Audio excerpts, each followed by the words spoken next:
Good morning मंडळी. तर आज ना मी संध्याकाळच्या स्नॅक्समध्ये हे बनवलं होतं.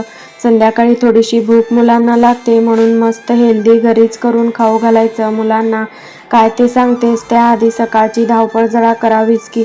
स्वयंपाक, नाश्ता, डब्बा सगळं लवकर लवकर पाहिजे असतं आम्हाला, म्हणून आधी कुकर लावून दिलं. नंतर शेवगा शिजायला ठेवला आमटी करावी म्हणून, आणि फ्लॉवर पण थोडे उकडून घेतलं भाजीसाठी. नंतर लसूण वगैरे सोलून घेतलं भाजीसाठी, आणि शेवगा पण छान शिजले होते. शिवांशला खायला पाहिजे होते शेवगा, म्हणून त्याच्यासाठी थोडे काढून दिले.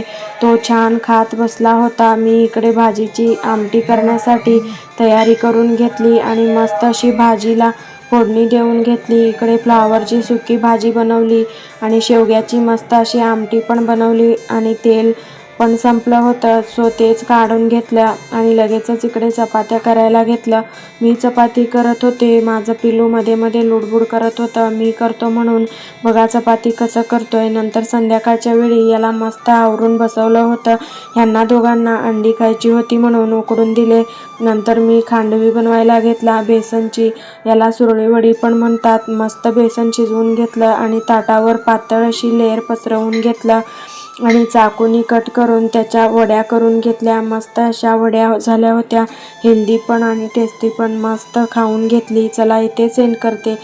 भेटू उद्याच्या ब्लॉगमध्ये, तोपर्यंत बाय बाय.